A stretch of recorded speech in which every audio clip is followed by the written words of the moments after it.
What is up, my fly tying freaks? Jesse Males here with round number 2 on the What's in My Fly Box series, brought to you by my good homies at Marabou Brothers, your premium feather solution for all of your fly tying needs. Now, this next fly is comprised of all feathers. The one thing that's unique about this fly is how it's weighted, okay? We're gonna be using a tungsten bead to get this fly down, but it's gonna allow it to land really nice and soft with some Cactus, Chenille, and Flash. So I'll show you guys exactly how to tie this fly, which is a great fly for redfish that are just too spooky to throw the normal bugs at. Let's get going.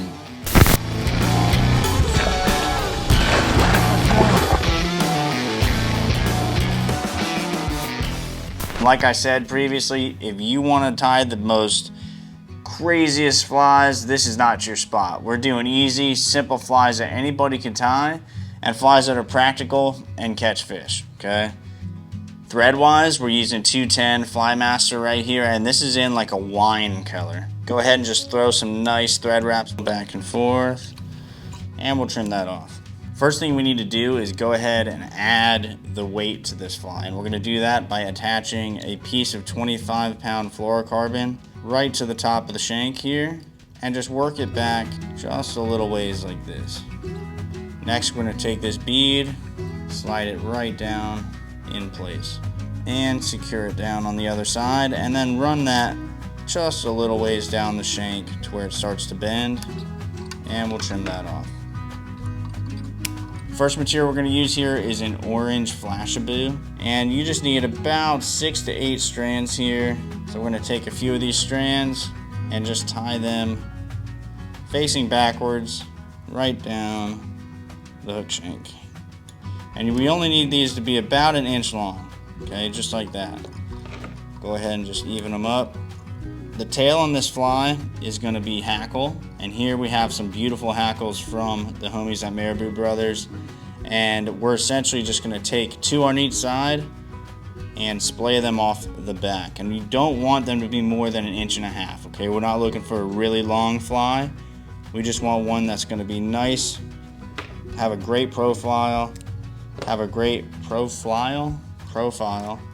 of that has to do with keeping these feathers pretty short, okay? So we'll tie these in on my side here, take 2 more, tie them in on the other side. So there you go. We got the tail on the fly now. All right, guys, coffee break number 1. Ideally, we want to use these coffee breaks in the future to answer any questions you guys have about fly tying or about fly fishing. So go ahead, take this moment to drop some questions, I guess, into the comment section of this video, and let's get that rolling. All right, the next step is going to be adding a hackle feather that we're going to palmer around and kind of use as a collar to these feathers we just put on. So go ahead, tie that hackle feather in there and just palmer it right around the base. And you're going to use this whole feather in this one spot. Keep pulling all these feathers backwards as you're palmering. We don't want to be covering up these feathers as we go, or trapping them in weird directions. So make sure they're all flush, pointing backwards. Go ahead and wrap over those a little bit. Next, we have 2 hackle feathers that are in sort of like a wine colored, off purple, you know, you see it. So what we're going to do is take these and tie them in, because these are going to end up being palmered all the way in front of that tungsten bead. So we're going to tie these in. Going to leave them there for later.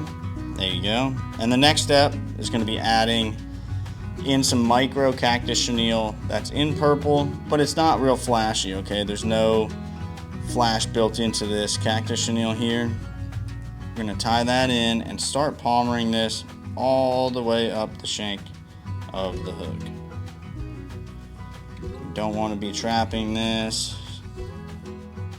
Alright, now next we're going to take these feathers here, which are a lot more bushy than the other ones, and that's kind of what we want for the head of this fly. We want it to push some water and make some noise. So we're going to palmer this right over that Cactus Chenille and make sure we're not trapping any of these feathers behind.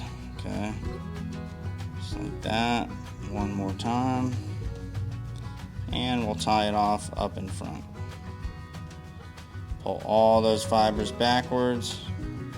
Then come in and trim right off the top there.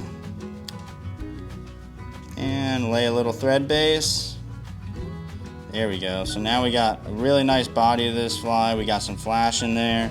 And the last thing I like to do in this stage is come in and add some black crystal flash right down the top. Kind of like you could think about this like bucktail on a clouser, going right down the top. And we're going to use about 12 different strands here. And add it right to the top of the fly. And cover up those with some nice thread wraps. There you go. You can see how these lay right down the top of that fly. Alright, next thing to do is to whip finish, which I left the whip finisher at this other desk, so let me go get it. Alright, now that we're here, we're going to go ahead and whip finish this fly. And let's go ahead and whip finish it twice just for fun. There you go. Trim it off. And like always, we're going to finish this fly with some Loon UV Thick. Go ahead and get that out.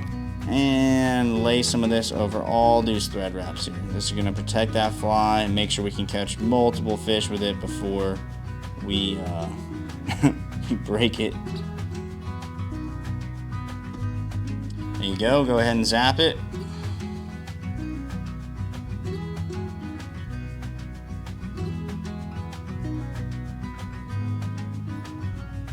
Alright, well there you go guys, that is all it takes to tie this fly, and you can see the body on this fly has a ton of volume. We got some flash built in, we got some weight built in, and it's going to land soft, but it's going to be hyper visible to those spooky fish. So give it a shot and let me know how it goes.